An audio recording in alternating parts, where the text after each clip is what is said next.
Steam curled from a cup of tea I couldn't bring myself to drink as my father's voice crackled through the phone flat as the ticking clock beside me. We're selling the farm to cover Celeste's debt. I'm Gideon Harkins, 48, an internal controller, staring at a brass key in my palm, still warm, wondering what it will unlock now. Ever had one object suddenly feel heavier than its weight? What would you have done? It was just past 11, the kind of hour when the house settles into a hush, and every sound feels louder than it should. The wind off Lake Erie kept rattling the loose kitchen pane, and the bulb above the sink hummed faintly as I sat at the counter with a cup of coffee that had long gone bitter.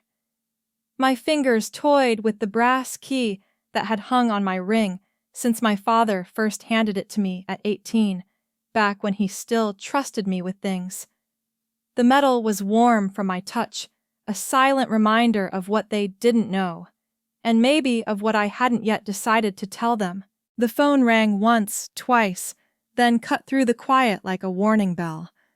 I put the mug down, watching the ring of cold liquid shiver on the counter, and answered. Gideon. My father said, his voice gravelly, steady as ever, as if he were calling about the weather. We're selling the farm to cover Celeste's debt. Papers are in motion. The buyer's ready. No greeting, no question, not even the courtesy of asking if I was sitting down. Just a statement flat as a hammer on steel. For a moment I said nothing. The only sound was the soft rattle of the pane and the faint, acrid scent of burnt coffee. I looked around my dim kitchen at the faded checkered curtains my mother had sewn 20 years back, and the cracked tile where the fridge had always leaked.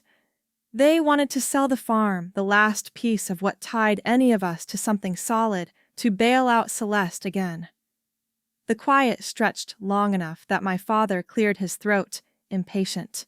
I thought you'd want to know, he added, tone colder than the draft coming in through the window. We sign within the week. Best not to make it harder than it needs to be. I rolled the key between my fingers, the edges biting just enough to focus me. 8 months ago, I had walked into the county office on a rainy Thursday, filed a set of documents, and walked out with a copy of a new Title I that didn't have Lowell or Mora's name on it anymore. I hadn't told anyone, not even Colton, not yet. At the time, it felt like a precaution, a safety net for a family legacy I suspected might be bartered away. Tonight, it felt like the only thing keeping me from putting my fist through the brittle plaster wall. Dad, I said finally, voice lower than I intended. That's a surprise. I could hear voices in the background on his end. Mora gentle as always, and Celeste bright and brittle, no doubt insisting this would fix everything. I thought about the way Celeste always smelled faintly of expensive perfume, even when her credit cards were maxed.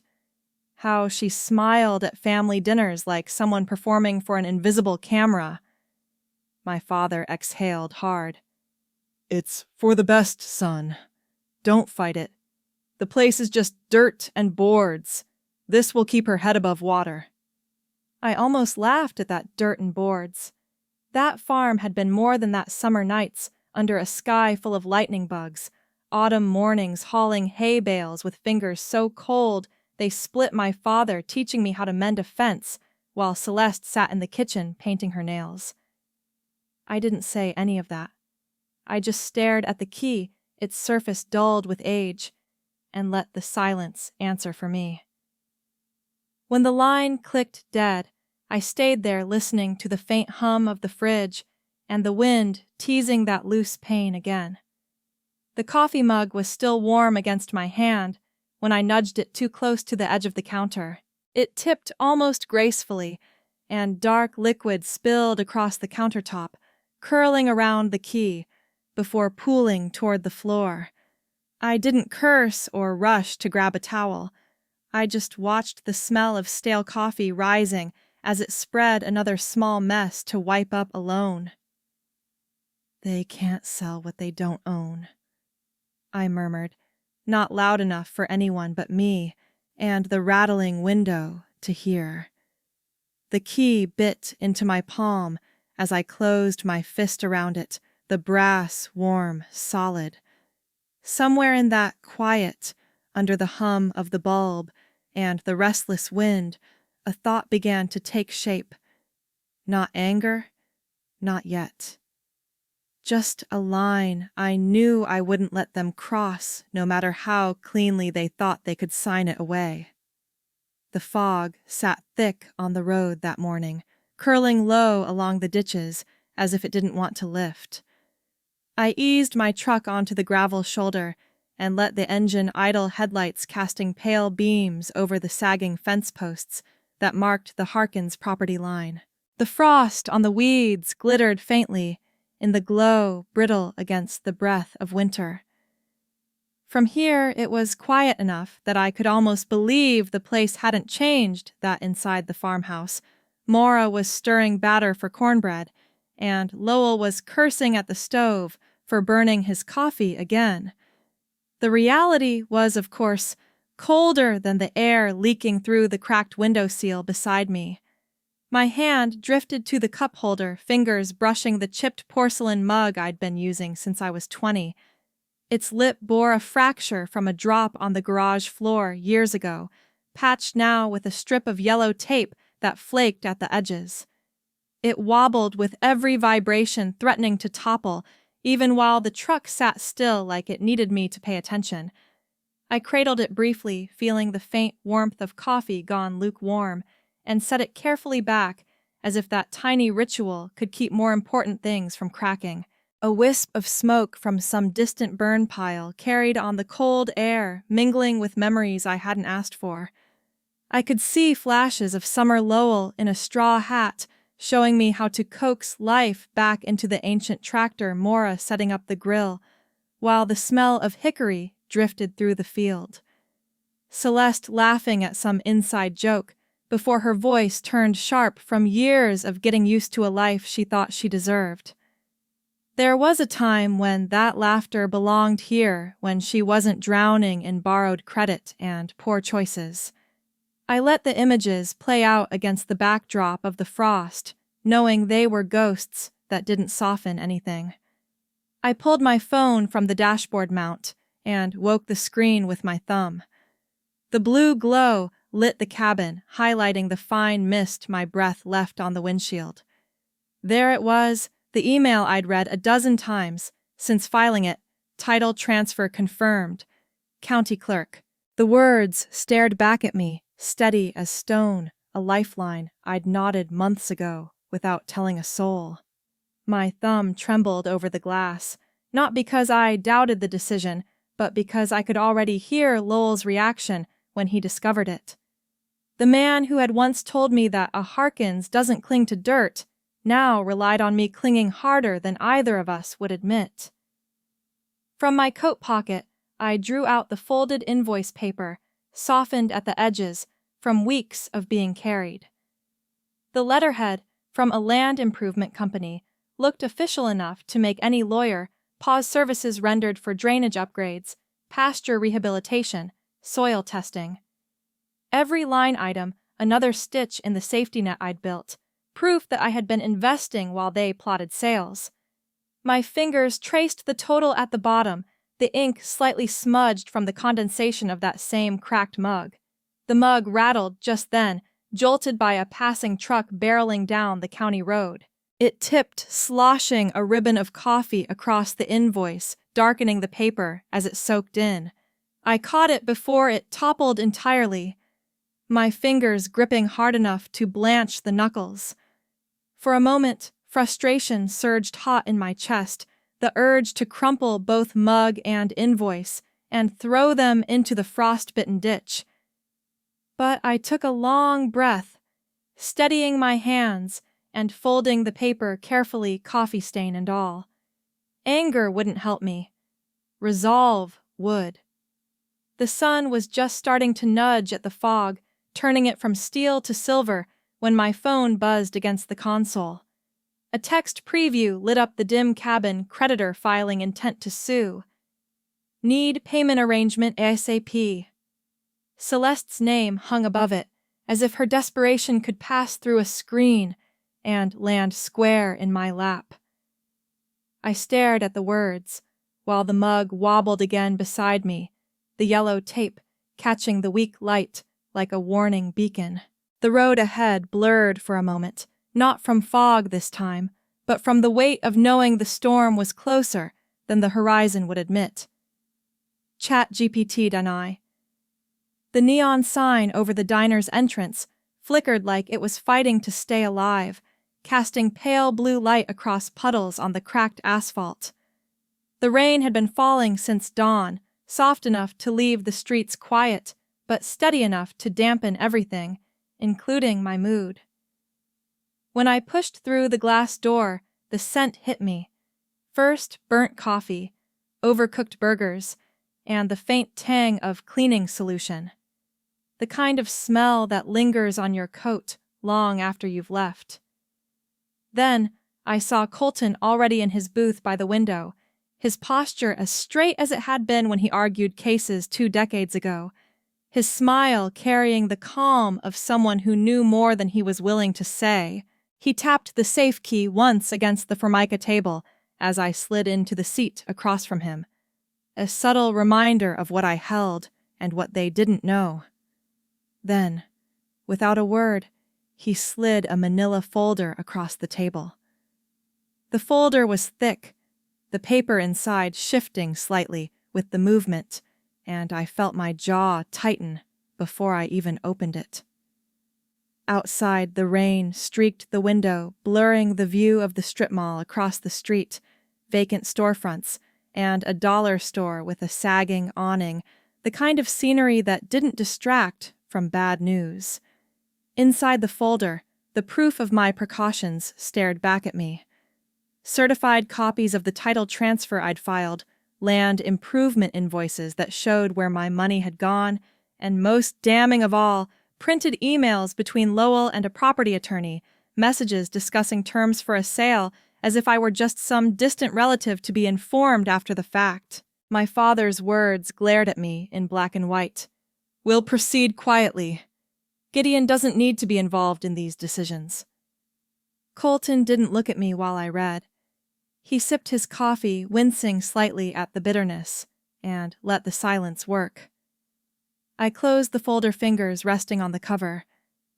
If they find out about the title before the signing, they'll pivot. Maybe take me to court, maybe drag this into something worse. Celeste's creditors will seize any angle they can, and they won't care whose name is on what. My voice was steady, but I could feel the weight of the rain outside, the same slow pressure I'd been carrying for months. Colton nodded once, his eyes following the rivulets of water down the glass rather than meeting mine. "If you want this to stick," he said finally, voice, "even you can't get ahead of yourself. Let them tighten the noose. The more confident they are, the harder the fall when they realize they've been building on sand." He reached for the key, again tapped it twice, then set it back beside my hand. The soft clink of metal against the tabletop cut through the hum of the neon and the distant sizzle from the kitchen. "Timing is everything, Gideon. You step too soon, and you'll look like the villain. You wait, and they'll hang themselves on their own signatures." A waitress passed by with a tray of pancakes, the smell of syrup briefly breaking through the diner's usual scent of grease and scorched beans. I let my gaze follow her for a moment, if only to clear my head, then looked back at Colton. "So we wait," I said. And in the meantime, he slid another sheet from the folder, this one marked with a red circle around a date. "Buyer's representative is calling. They're setting the signing appointment. You need to be there invisible until you can't be ignored." Outside, a bus splashed through a puddle, the sound muffled by the rain, but sharp enough to make me glance out the window. Colton's voice dropped softer than before, like he wanted the rain to carry it away. The call came this morning. The papers will be ready by the end of the week. Be ready, Gideon. Once they put pen to paper, there's no turning back. I watched the rain streak down the glass, my reflection faint in the pain, a man caught between waiting and striking, between being the dutiful son and the one who finally decided the farm wasn't just theirs to squander. The neon sign buzzed again overhead, a weak hum against the quiet murmur of the diner. I wrapped my fingers around the key, feeling its edges press into my skin, and nodded once. Whatever storm was coming, I knew where I'd be standing when it broke. ChatGPT, Danai.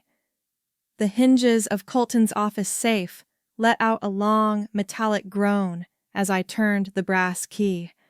The sound echoed softly in the cramped room, competing with the low hum of the heater and the faint ticking of a wall clock, whose hands seemed to move slower than they should. Inside the safe sat a single brown folder, its edges curled slightly from months of resting there. When I lifted it, it felt heavier than paper should, as if every decision, every precaution, every sleepless night I'd spent anticipating my family's next move had settled into its weight. I set it on Colton's desk, where the warm glow of the desk lamp made the embossed seal on the county certification glint like a quiet warning. Colton leaned back in his chair, the springs creaking under his slight frame. His eyes, sharp even in his 60s, flicked from the folder to me before settling on the key I still held between my fingers. "They'll think they're signing power away," he said, his voice as calm as if we were discussing a weather report. "Instead, they'll sign their own embarrassment, but only if we let them walk into it." He gestured for the folder. I passed it across the desk, watching his fingers trace the seal before he opened it. He scanned the notarized title transfer with the precision of someone who had spent half his life reading contracts, nodding faintly as he reached the signature page. "This alone stops the sale, but it won't stop the fallout. Lowell's pride, Maura's guilt, they'll spin it as betrayal if we're not careful." His hand moved to another stack of papers, this one containing printouts of creditor notices addressed to Celeste, each one bolder than the last, and a string of emails between my father and a property attorney. One message from Lowell stood out, the ink of the printed text stark against the page. "We can finalize by end of March. Gideon doesn't need to be looped in until the check clears." I looked away, my gaze settling on the faint frost collecting in the corners of the office window. The heater kicked on, blowing warm air across the room, but it didn't quiet the knot tightening in my chest. Guilt and relief warred in equal measure guilt that I'd gone behind my family's back to file that transfer relief, that I had done so when I did. The farm had been ours for generations, more than just a patch of land and some buildings. It was the sum of nights spent under harvest moons, mornings breaking ice in the troughs, and 100 other quiet labors that no one noticed but all of us relied on.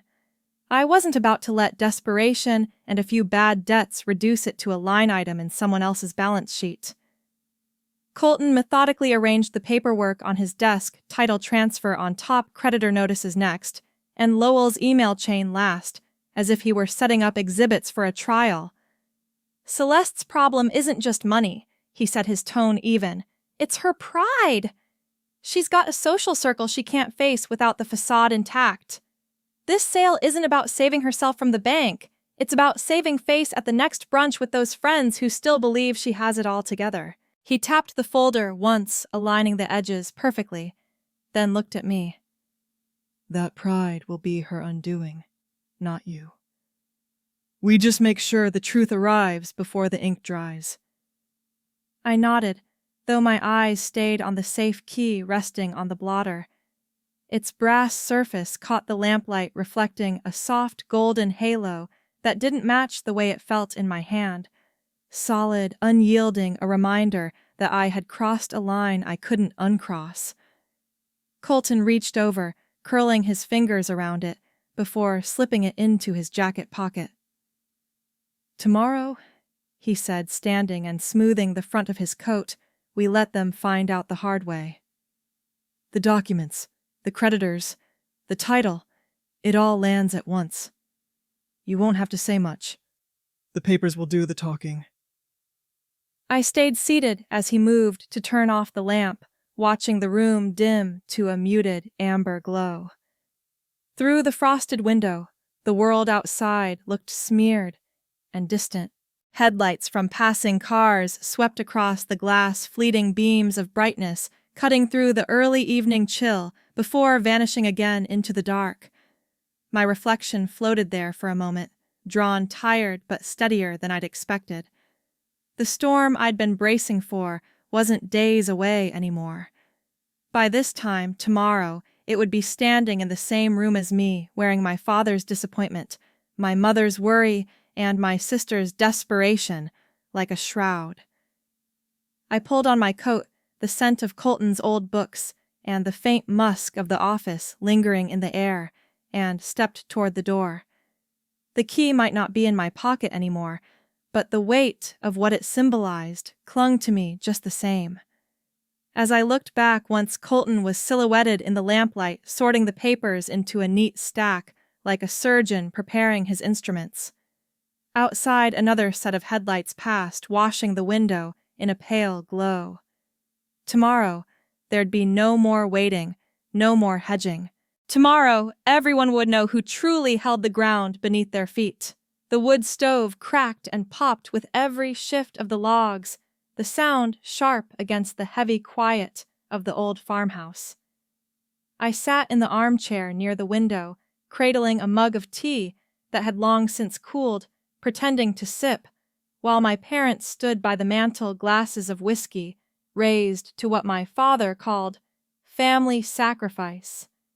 The dark wood walls seemed to soak up the light from the single-floor lamp, the glow catching in the brass pendulum of the grandfather clock as it swung with its measured, unyielding rhythm. Each tick felt like a countdown I hadn't agreed to, and the faint scent of pine logs mingled with the sharper burn of whiskey, making the air feel heavier than it should. Lowell's voice, firm and sure as always, carried through the room as he spoke about doing the right thing. His phrasing careful, rehearsed. Sometimes, he said, lifting his glass, family means making hard choices. Selling the farm isn't losing, it's protecting what matters. His words hung there, directed as much at himself as at anyone listening. Mora, ever the peacemaker, nodded quickly, her hand resting lightly on his forearm as though smoothing out the edges of his conviction. Across the room, Celeste offered a smile that didn't quite reach her eyes, her hands folded tightly in her lap. Even from where I sat, I could see her knuckles blanch, the faint tremor in her fingers, betraying the calm facade she'd practiced.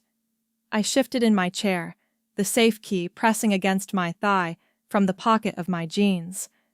Colton had slipped it back to me earlier that day, after we finalized the stack of documents, and it felt heavier now than it had any right to, denser than brass, like it had absorbed every ounce of tension from the last few months. My phone buzzed once, a soft vibration against the wood of the armrest. I tilted the screen just enough to read Colton's late-night text, buyer's contract ready. Let them initiate. Stay silent. The message glowed like a directive, pulling my focus back, even as Lowell's voice rose behind me, toasting again to the idea that we were all pulling together. Celeste's phone, lying face down on the end table beside her, buzzed twice in quick succession. She didn't flip it over, but her shoulders stiffened, and for a fleeting second her gaze darted toward me before settling back on some spot near the hearth. I didn't need to see the screen to know what it said. The creditors had been circling for weeks, and the court date they'd threatened was no longer a distant possibility. If the sale didn't go through, or if they caught even a whiff of complication, their lawyers would come looking for other signatures, other pockets to drain. Mine, if they could find a way to drag me in. I rose slowly, setting the mug of tea on the windowsill, where the light from the lamp caught the faint steam still rising from its surface. "Excuse me," I said, keeping my tone neutral, not waiting for anyone to respond. My footsteps were quiet on the creaking hardwood as I stepped into the hallway, the shadows longer here, the ticking of the clock louder with nothing else to soften it. The hall mirror reflected a face I barely recognized, jaw-tight eyes, shadowed from too many nights of planning instead of sleeping. I slipped the key from my pocket and held it up, the cool metal gleaming under the low light fixture. My fingers closed around it, the ridges biting gently into my palm. "Tomorrow," I whispered to the reflection, my voice barely more than a breath. "It's not me on trial." Saying it out loud made the words feel heavier, but steadier, like the promise I hadn't realized I'd made to myself weeks ago. As I turned back toward the living room, the faint, haunting call of coyotes rose from somewhere beyond the fields, a thin, eerie chorus threading through the stillness of the night. The sound cut through the warmth of the stove, and the polite murmur of my parents' conversation settling into the corners of the house like a warning. I paused at the threshold, hand tightening once more around the key, the weight of tomorrow pressing in from every side. Outside, the coyotes' cries rose and fell with the wind, a reminder that not everything circling us tonight would be content to wait for dawn. Sunlight cut through the thin curtains, like blades catching the steam rising from a carafe of coffee at the center of the dining table. The smell of cinnamon rolls, still warm from the oven, should have been comforting, but it mingled with something heavier, the taut, silent tension of people pretending this was just another morning. The buyer's representative, a trim man in a pressed navy suit, unrolled the contracts with the careful precision of someone who wanted no part in whatever current was running beneath the surface. His pen clicked once, poised just above the signature lines, as if inviting someone to break the stillness. Colton sat at the far end, his posture straight, expression unreadable.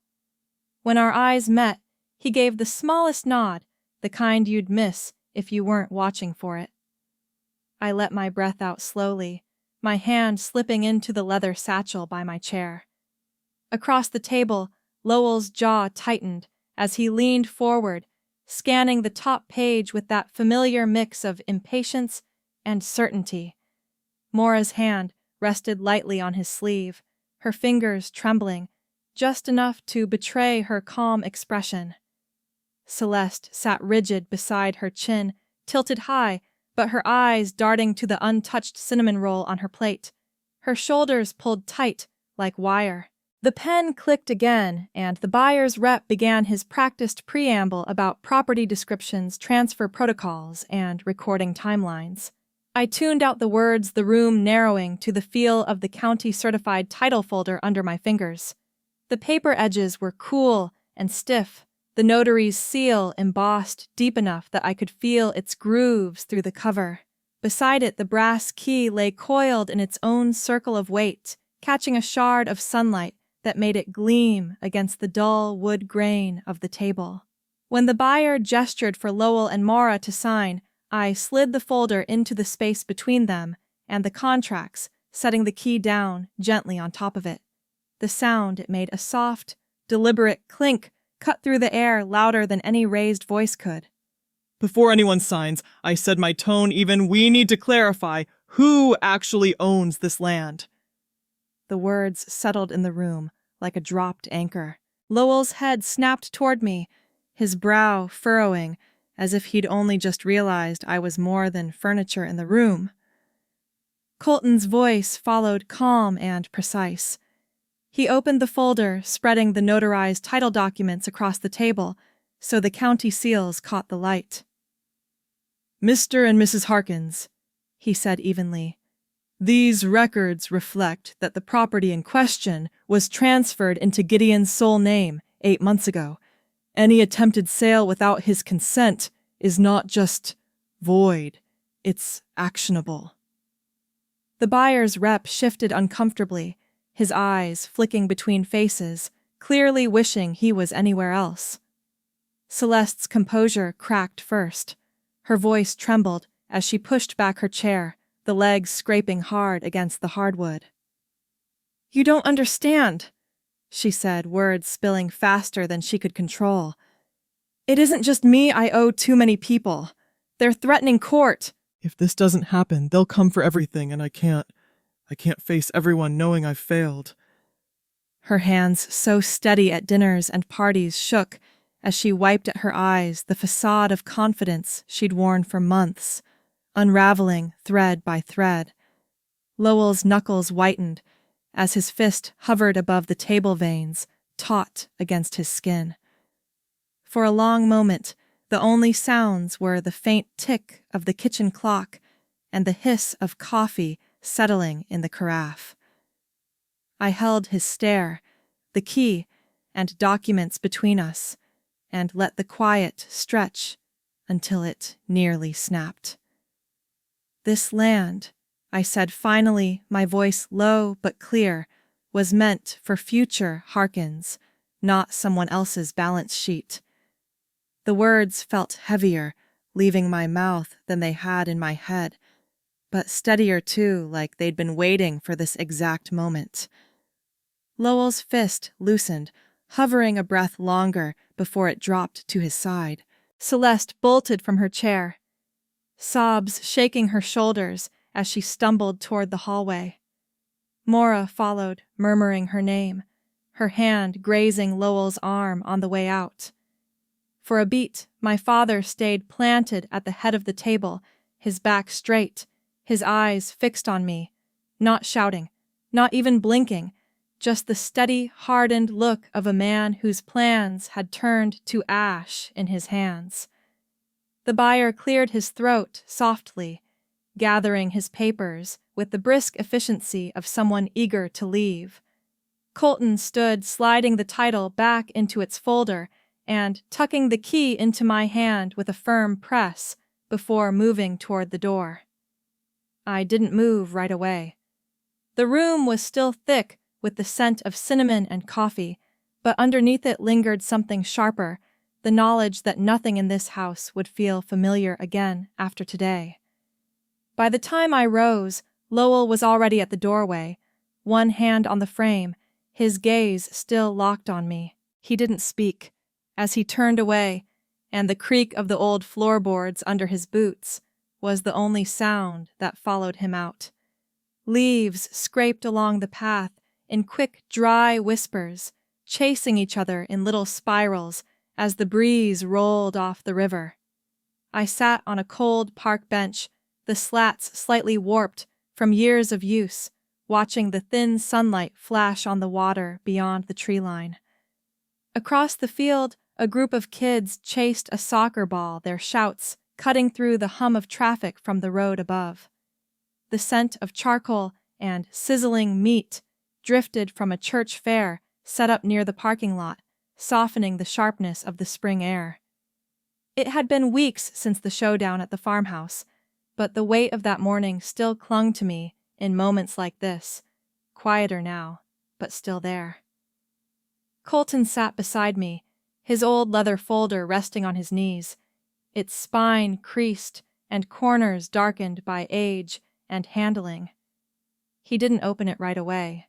Instead, he placed the safe key between us on the bench, the brass catching a brief glint of sunlight. It looked smaller out here, not like the heavy talisman it had felt in my pocket, just a piece of metal waiting for someone to decide what it meant next. Colton cleared his throat softly, his gaze following a gust of wind as it set the soccer ball rolling toward the sidelines. "I've been thinking," he said, his voice as calm as the river. "That land, the revenue it can generate, it could do more than just sit. It could do more than just protect you." He opened the folder, the faint scent of old paper mixing with the smoky air from the grill nearby. Inside, I saw the outline of a proposal typed pages, signatures needed projections, annotated in his neat handwriting. The Harkins Community Retirement Fund, he said, sliding the first page toward me. A portion of the profits funneled into a trust for local seniors. People who've spent their lives here work themselves raw and have nothing but a small check to show for it. You'd still keep the land, still keep control, but this would make it bigger than one family's quarrel. I traced the edge of the page with my finger, my eyes catching on a figure near the bottom of the sheet. It wasn't the math that made me hesitate. It was the image of Celeste's face, the last time I'd seen her. Eyes, red shoulders shaking. All that bright arrogance collapsed into something raw and human. She had made her choices, some cruel, some foolish, but she was still my sister. If I do this, I said, my voice low, it's not about punishing anyone. Not her, not them. It can't be some quiet revenge dressed up as charity. Colton nodded once, as if he'd already anticipated the thought. This isn't about retribution. It's about making sure the land serves a purpose beyond lawsuits and dinner table grudges. Something that lasts longer than us. A shout from the soccer field rose briefly as one of the kids scored the sound bright and fleeting. I looked down at the key still sitting between us, sunlight sliding along its ridged edge. I closed the folder slowly, the paper rustling as I aligned its edges, then placed my hand over the key. Its familiar coolness seeped into my palm. As I lifted it, the weight no longer feeling like a burden, but like a decision waiting to be made. I turned to Colton and slid it across the bench toward him. It doesn't just keep my future safe, I said, my voice firmer now. It'll guard theirs, too. The brass clicked softly against the wood as he caught it. For a moment, Colton studied me. His brow furrowed, not in doubt, but in a kind of measured respect. He slipped the key into the inner pocket of his jacket, patting it once as if to anchor it there. Then he looked back toward the river, where the light was beginning to mellow into late afternoon hues. Then let's make it public, he said quietly, almost to himself. Let's set it up where no one can twist it again. A gust of wind stirred the leaves along the path once more, sending a few spiraling up before they settled again. Across the park, the laughter from the soccer game mixed with the faint clang of metal tongs from the church grill, ordinary sounds that felt steadier than they had in months. For the first time since the farm stopped feeling like a home, I felt the tension in my chest loosen just a little, replaced by something sturdier, not triumph, but a quiet sense of direction. The courtyard outside Toledo's town hall felt hushed, even with the soft hum of neighbors talking under the fading light. The banners strung along the lampposts' Harkins Community Fund dedication fluttered gently in the early summer breeze. The sun was sinking low, brushing the brick walls with a warm gold that made the whole scene feel less like a ceremony and more like a quiet evening gathering. A teenager strummed a guitar near the steps, the soft notes rolling across the courtyard like ripples on the river. I stood by the podium, hands resting loosely at my sides, my gaze sweeping over the crowd without lingering until I spotted Celeste. She lingered at the edge, arms crossed, her expression unreadable. Not angry, not pleading, just still. I gave her a small nod, nothing more, and turned back to Colton, who waited behind me, folder in hand, the same calm presence he'd been through all of this. When it was my turn to speak, I kept it short. This land has been my family's for generations. It's seen hardship and blessing, and plenty of nights like this, when we weren't sure what came next. Now, it can be something steadier than one family's history. It can be a foundation for many. I looked toward the seniors in the front row, their faces worn but attentive. This fund is for you, and for those who'll come after you, so the years ahead don't feel so heavy. I pulled the brass key from my coat pocket. Its weight, once heavy with conflict, felt almost light now. I placed it into Colton's hand, and he tucked it into his folder as a round of gentle applause swelled, not loud but warm, like an agreement passed through the crowd. By the time the chairs were being stacked and the guitar had faded to soft background chords, I'd already started walking home. The town hall banners were still visible behind me, lifting with the occasional gust as twilight settled. At the porch, I eased into the old wooden chair, its creak as familiar as the scent of fresh coffee in my mug.